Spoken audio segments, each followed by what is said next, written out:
भगत जी एक और शंका थी। तो मेरी भगत मती है वो अनुपदेश है। अच्छा। मैंने उपदेश लिया हुआ था आश्रम से। यही छोटे मोटे से आश्रम खोला गया है, वहीं से लिया गया था। ये थे हम सभी ने। तो मैं मतलब मैं पूजा पाठ नहीं कर पाऊंगी ऐसी बोली।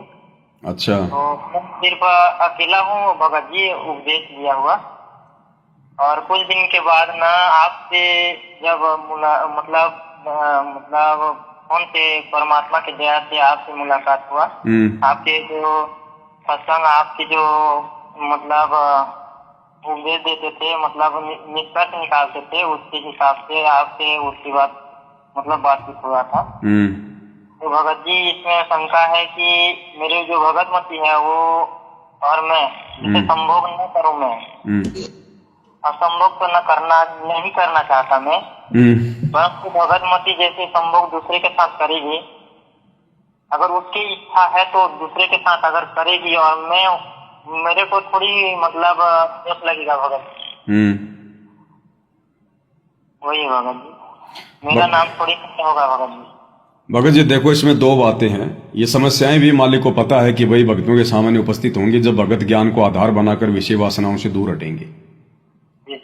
ठीक है भाई, उसने भी नाम दीक्षा ले रखी है, भले वो मर्यादा में नहीं है, भक्ति नहीं कर रही है, और आप साथ संगति से जुड़ गए, आपको सच्चाई का पता चल गया, अपने आत्म कल्याण के मार्ग का आपको पता चल गया।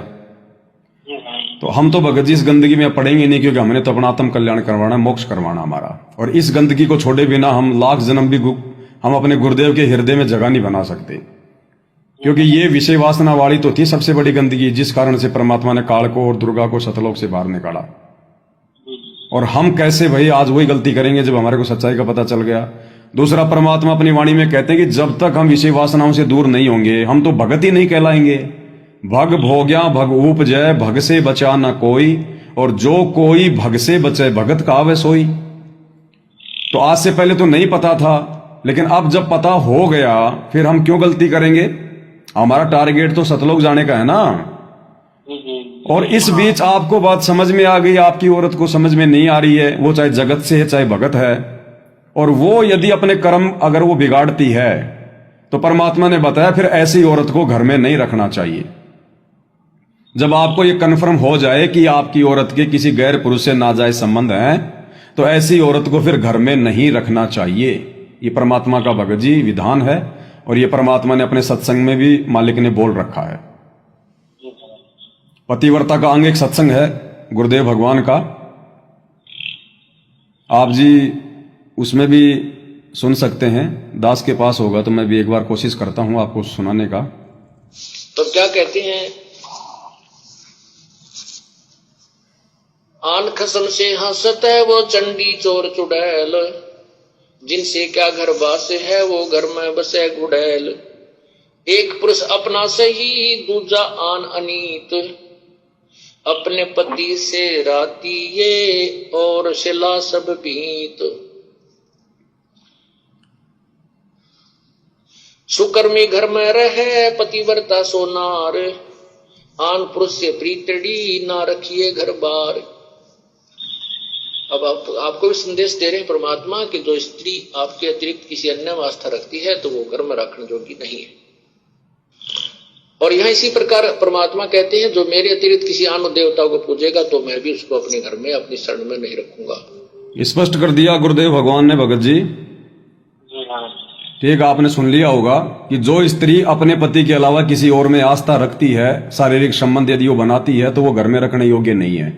इसी प्रकार भक्ति मार्ग में जो आत्मा अपने गुरु से हटकर किसी और में आस्था रखेगी, देवी देवताओं में, आन उपासना में, परमात्मा उसको अपने मार्ग में नहीं रखेगा।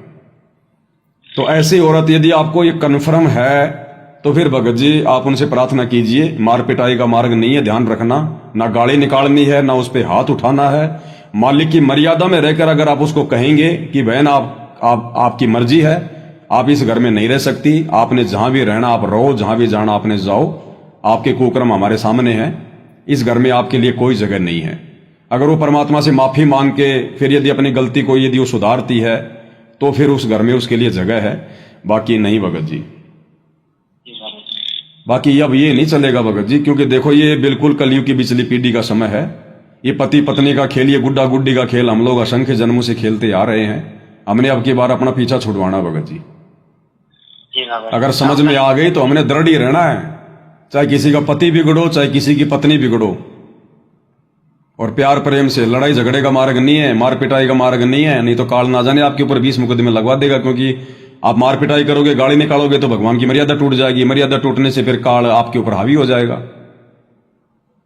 तो जब आपको एक कन्फर्म हो पूरा कि हाँ इसके संबंध किसी और के साथ में है, उसके बाद में आप उसको बैठा के एक बार तो प्यार से समझा दो कि देखो आइंदा अगर ऐसी शिकायत मेरे सामने आ गई तो फिर इस घर में आपके लिए कोई जगह नहीं है, कोई स्थान नहीं है। और फिर भी नहीं मानती है तो फिर उसके माता पिता को भाई आप मतलब सूचना दे दो कि ले जाओ भाई अपनी बेटी को, इस घर में इसके लिए कोई जगह नहीं है। बाकी फिर वो जो मर्जी बकवाद करे, आप अगर मर्यादा में हो तो परमात्मा आपका बाल बाका नहीं होने देगा। ठीक है जी। और कुछ भगत जी? और एक जो घर में है भगत जी, जो मेरा कमरा है वो छोटा सा कमरा है भगत जी। परमात्मा के दरबार में न बेड लगाया हूँ न ही आसन लगाया हूँ भगत जी। सिर्फ मंदिर छोटा सा बनवाया हूँ, उसी में हम पूजा पाठ कर रहा है परमात्मा के दया से। तो भगत जी उसमें थोड़ा बहुत सहयोग आपके पास जो थोड़ा बहुत दान दे सकते हैं क्या बेड के लिए? नहीं भगत जी, ऐसी कोई आवश्यकता नहीं है। जब आपके पास में ऐसी कोई व्यवस्था हो जाए आने वाले समय में तो परमात्मा का आसन लगा लेना, है ना। बाकी वैसे इसमें ऐसा कुछ नहीं है। बस भगत जी एक ही दुख है भगत जी, परमात्मा के दरबार में बस बेड ही नहीं लगा भगत जी, ना आसन लगाया हूँ भगत जी। कोई दिक्कत नहीं है भगत जी, मर्यादा में हो, भक्ति कर रहे हो तो गुरुदेव को पता है क्या परिस्थिति है, क्या प्रॉब्लम है, उससे कोई दुख नहीं। ये बेड वगैरह तो इसलिए लगाए गए हैं कि भाई अब हमने गुरुदेव भगवान को भोग लगाना शुरू कर दिया ना, उनकी आरती उतारनी शुरू कर दी, तो आरती गुरुदेव भगवान की कोई मिल के खड़ा करके थोड़ी उतारेंगे। भगवान है, परमात्मा है, हमारा इष्ट है, तो उसको आसन भी देंगे ना। भोजन को अलमारी में बैठ के थोड़ी कराएंगे गुरुदेव भगवान को। कोई रिश्तेदार आ जाता उसको भी तो आसन देते हैं। तो ये तो हमारा परम रिश्तेदार है, इन्हीं के बलबूते पे हम लोग जी रहे हैं, खा रहे हैं, पी रहे हैं, इन्हीं का सहारा है। तो इनके लिए तो जो मर्जी कर दें उतना थोड़ा है। तो जब आपकी व्यवस्था हो जाए उस समय आप जी देख लेना। ठीक है जी। जी भगत जी।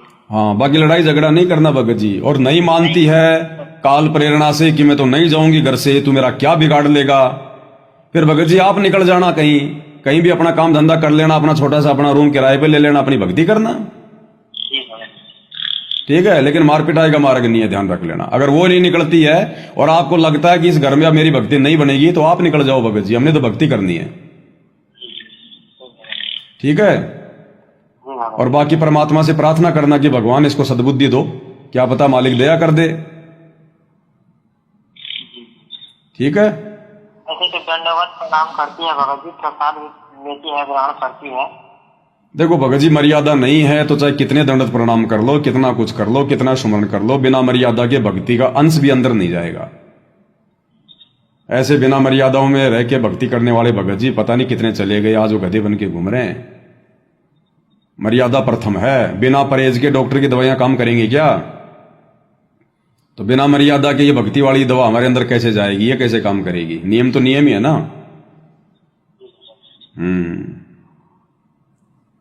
ठीक है। सत साहिब।